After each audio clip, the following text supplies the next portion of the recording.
kakung kandhuang rimang lir lena tanpa kanim Om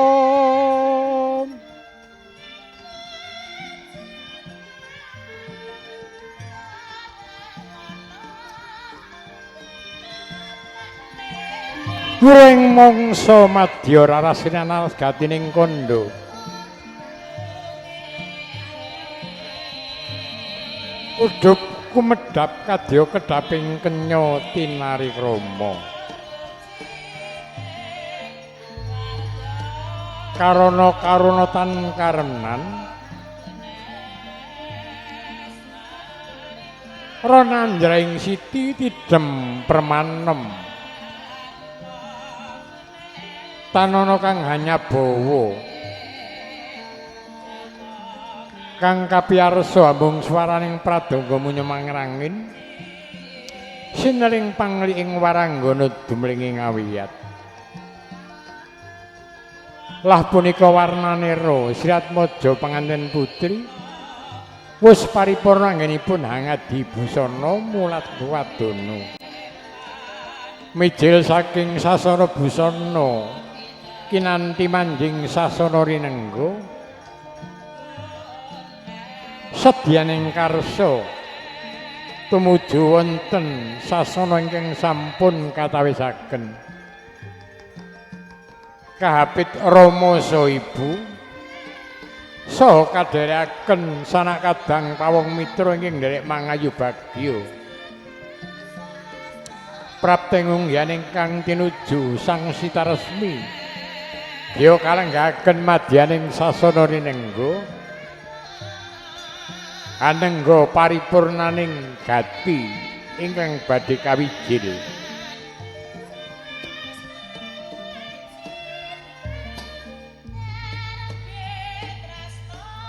Sritinon ing pasewagan busana katon maneka warna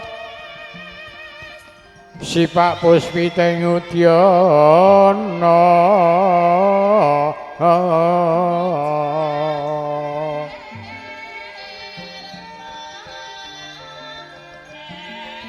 miang pandra ingkang sarwa rekna pandra sarwa rekna lulus raharja kali saking Sambikala tedhaking Siratmaja ginarbek sangyaning para kadang sentana mewah kawula warga para sesepuh pinisepuh nderek mangayu bagya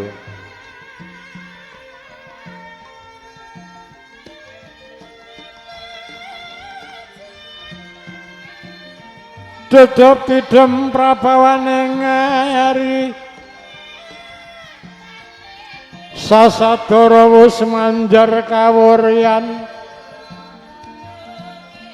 tan kuciwa mamanise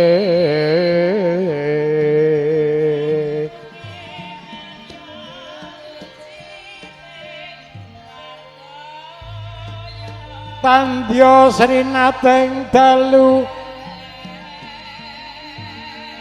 siniwaka sangya pradase aglar ning Cakrawala winuladang langu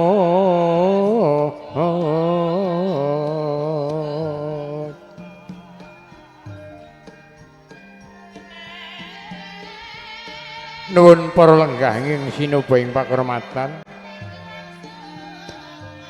katitik sang pinanganten kakung ingkang sampun wonten kori-korining pahargyan upacara salajengipun ing mangke badhe tumapaking pada pangging Siratmaja sarimbit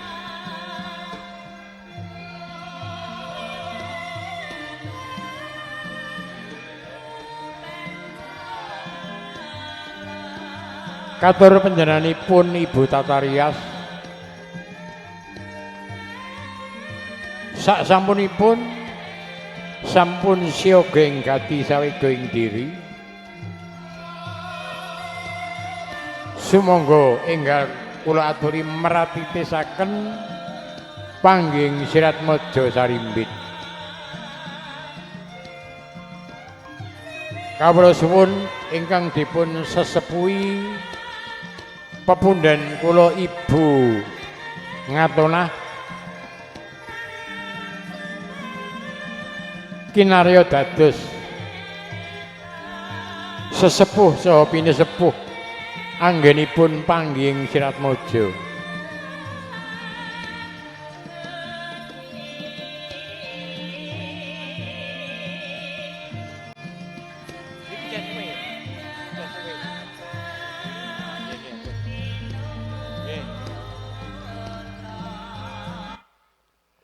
Nuwun para lenggah ingkang sinuba ing pakurmatan, pun handungkap titi kala mangsa pangging Sirat Maja katitik risang Sri Penganten Kakung wis dumunung wonten madyaning korining pahargyan.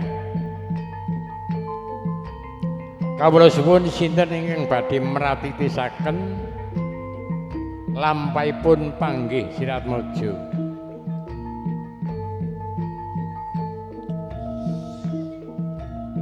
Kawula suwun pepundhen kula Ibu Ngatonah, Ibu Tatarias ingkang sampun jagi Sirat Maja penganten putri. Sumangga titi wanci sampun winanci lekasipun Sirat Maja Sarimbit badhe pinanggih.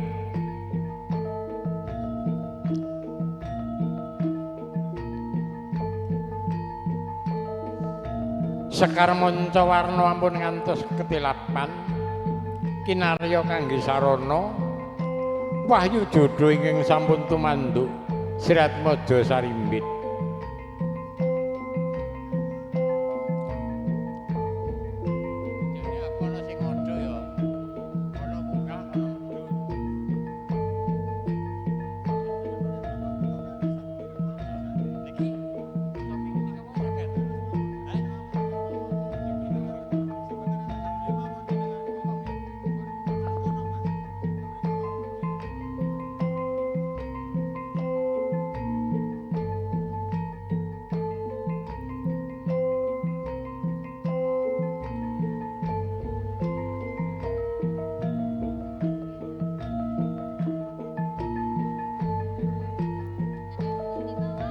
Tes, halo.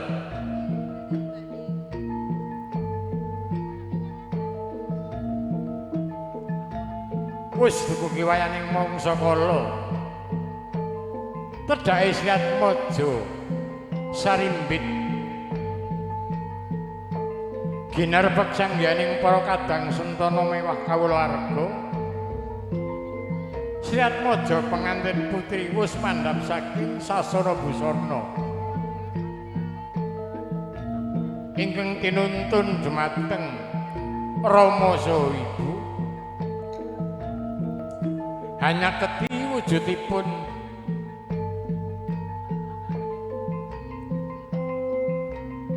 Bokor Kencana kinarya kangge sarana panggihing Sirat Maja.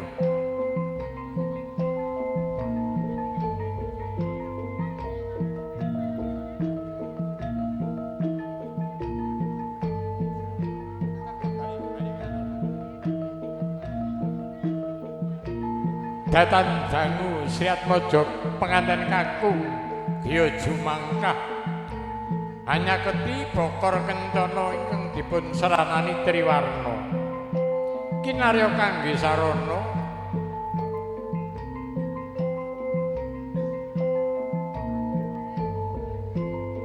saya caket dene lumaksana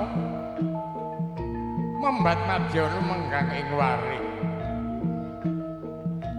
tempuh ing pandulu catur netra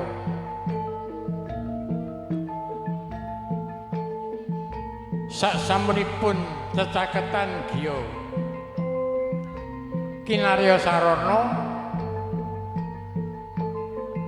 ambalangaken gantal Kinarya Sarana pangging Siratmaja. Punapa ta wujudipun gantal dumadi saking suruh nininting tinangsulan lawe wenang.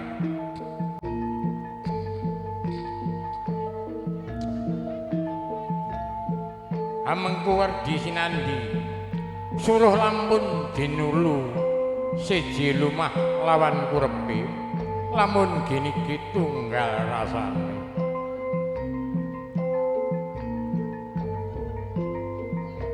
Paripurna sumumbah sumungkem Siratmaja penganten sarimbit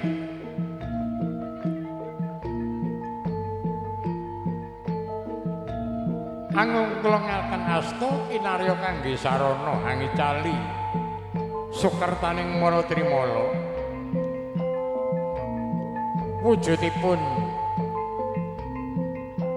Sekar Mancawarna datan kantur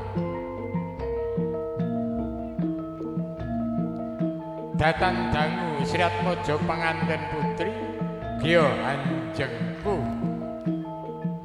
sumembah sumungkem dhateng neraka sedyaning kersa badhe amiji samparanipun ingkang neraka angicali sukertaning Malatrimala ngenya ngambah alam bebrayan agung Purwa madya saengga wusana tansah kalih saking sambikara. Giya nepak padha pecah sanalika. Katitik Siratmaja sarimbit wis pecah pamore. Ilang jakane.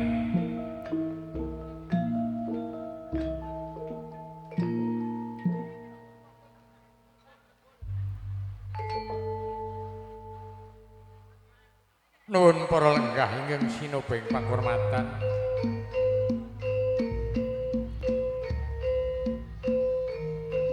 Upacara salajengipun inggih menika Giya jajar sumanding Siratmaja sarimbit.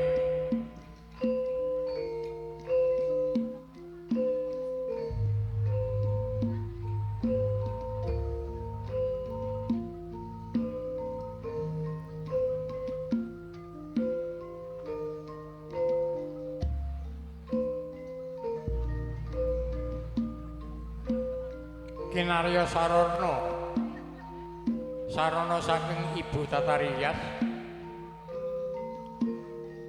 Giya sinegepan sindur Rama saha Ibu jroning manah tinuntun wonten ing reh kautaman tumuju badhe angambah alam bebrayan agung.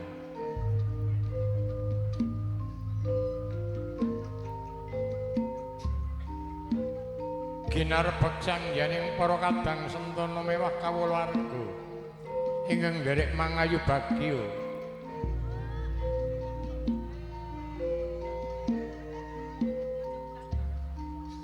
ginarbek para sesepuh pinesepuh ingkang nderek mangayu bagya sedyaning karsa tinuntun wonten ing reh kautaman tumuju wonten sasana ingkang katawisaken katon maneka-neka mawarna-warna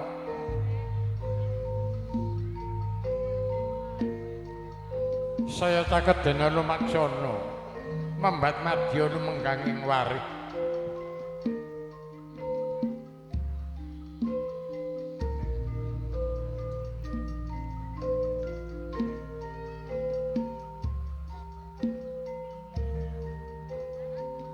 Siratmaja sarimbit Giya minggah madyaning setinggil Binatpurata. Rikalenggan punika sinengkaaken ngaluhur. Dados ratu sedina sinuyudan sarak kadang pawong mitra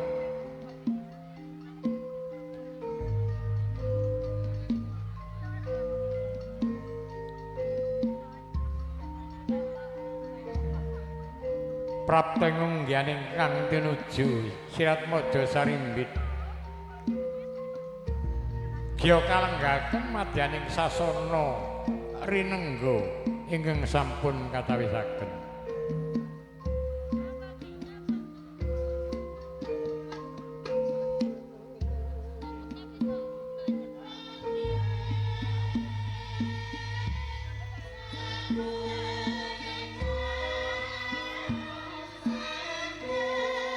Duduk tidem prabawaning ari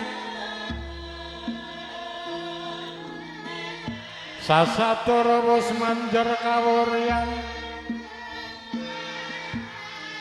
tan kuciwa memanise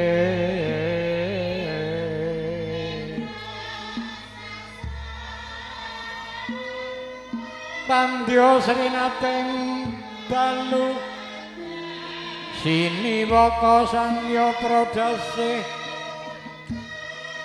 Aglar ning Cakrawala wilungat langalangu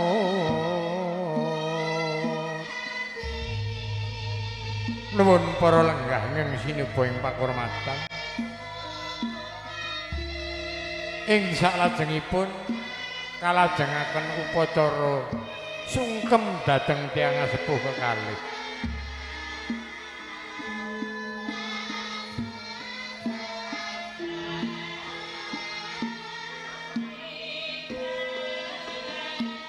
Lah punika warnane Sirat Maja penganten kakung Gya Anganti ingkang garwa sumembah sumungkem dhateng tiyang sepuh kekalih tangkeping asta jroning manah nyuwun dumateng Gusti kang akarya jagat pangudas maraning ndherya ingkang kawijil Duh Kanjeng Rama saha Kanjeng Ibu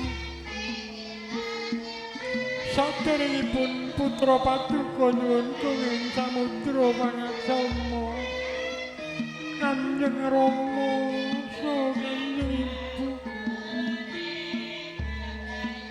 kawula badhe anglampahi bebrayan agung wit detik punika ngantos dumugi saklami-laminipun tansah pinaringan wilujeng kalih saking Sambikala Kanjeng Rama saha Kanjeng Ibu pangdas maraning ndherya ingkang kawijil oh ya nduk putraku bocah sakloron ndak suwunake marang Gusti kang akarya jagat anggonmu gendon rukun wiwit detik iki nganti kukut jagate tansah pinaringan kalih saka Sambikala ya nduk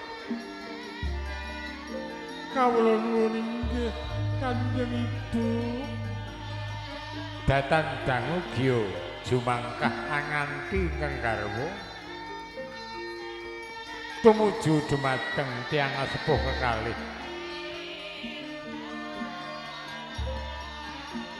pangudas maraning ndherya ingkang kawijil Duh Kanjeng Rama saha Kanjeng Ibu saderengipun putra paduka nyuwun kenging samudra pangaksama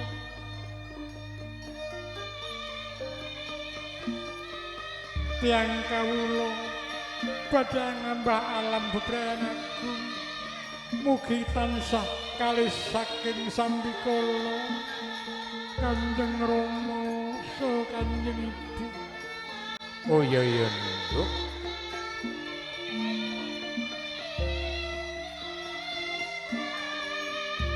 tak suwunake marang Gusti kang akarya jagat anggonmu gendon rukun Purwa madya saengga wisana tansah kalis saka sambikala yanda. Kawula nuwun inggih Kanjeng Rama saha Kanjeng Ibu.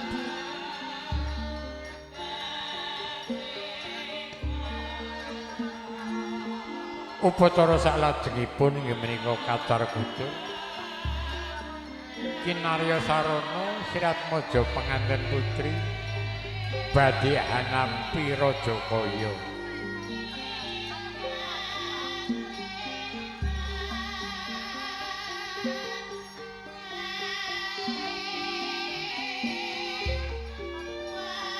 Dimas garwanipun Kakang tampanana Rajakaya saka pun Kakang kinarya kangge sarana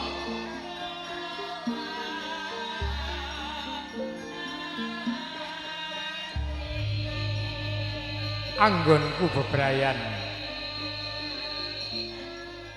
tansah sumulur kaya ilining tirta Jalantara. Kawula nuwun inggih Kakang.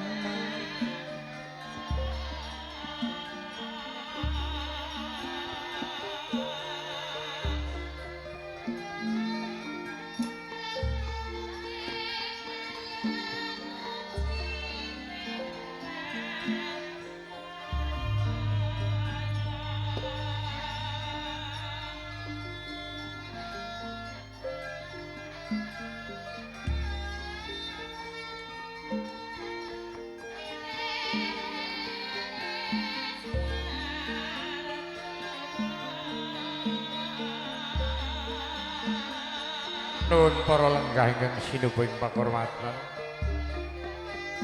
Paripurna lampahipun Siratmaja sarimbit. Panggih Siratmaja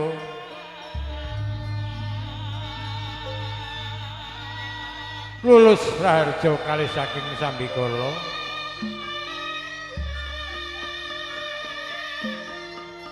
Sineksanan dumateng para sesepuh pinisepuh ing derek pangayu bagya.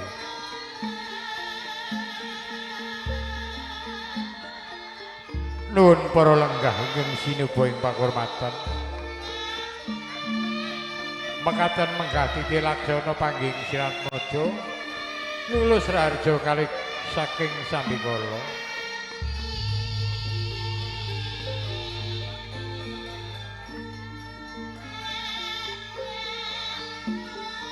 Saderengipun tiyang kawula nyuwun gunging samudra pangaksama ing mbok bilih boten meranak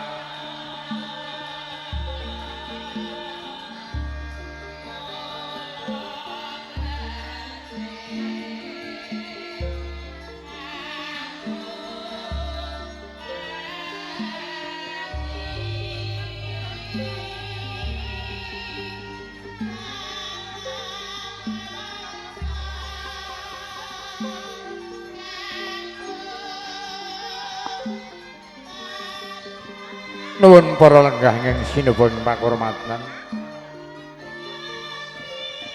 Paripurna nggenya titi laksana panggih Siratmaja kalajengaken kacar saha kucur.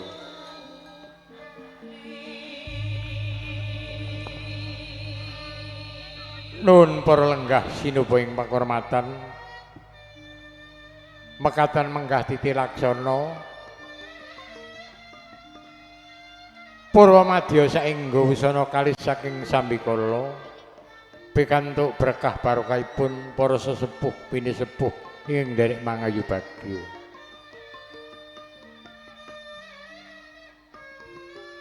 Puja pinuji rahayu ingkang pinanggih widodha nderek ing sambikala.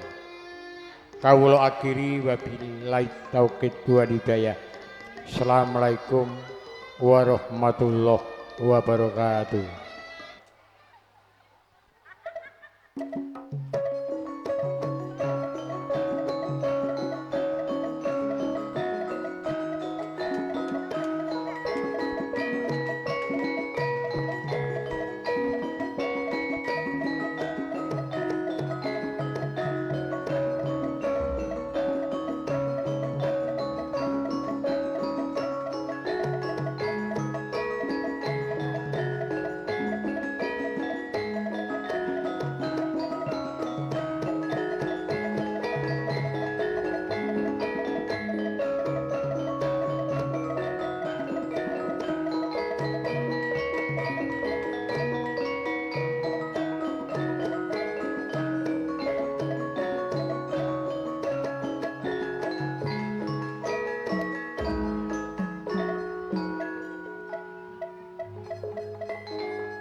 Oke, saya ucapkan ribuan terima kasih untuk panjenengan Bapak Ki Dalang Arsudi yang sudah melangsungkan satu rangkaian acara panggih temon kedua mempelai dengan adat istiadat Surakarta Hadiningrat.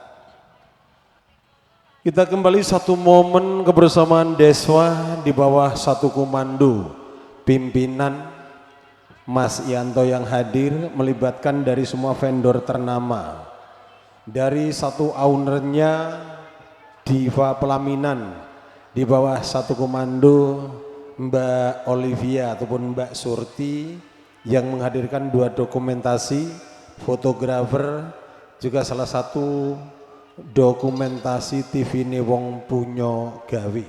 DVS tetap hadir dalam satu momen rangkaian acara resepsi Mbak Anggun juga Mas Aldi. Semoga hidup rukun, damai, bahagia, sejahtera, menjadi keluarga yang sakinah, mawaddah, warohmah, amin. Juga saya harapkan untuk musisi dari Deswa, melibatkan dari 2 vokalis Deswa, kiranya bisa hadir untuk bergabung menghibur semua relasi tamu undangan.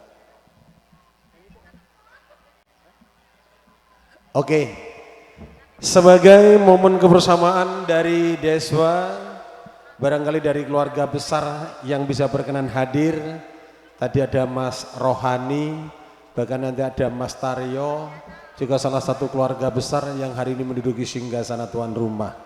Mengawali dalam satu momen kebersamaan Deswa, izinkan satu nomor tembang saya hadirkan untuk panjenengan. Juga ada Mbak Yuli beserta rombongan, terima kasih atas kehadiran Anda. Diucapkan selamat datang dan selamat menikmati semua hidangan yang sudah tersedia.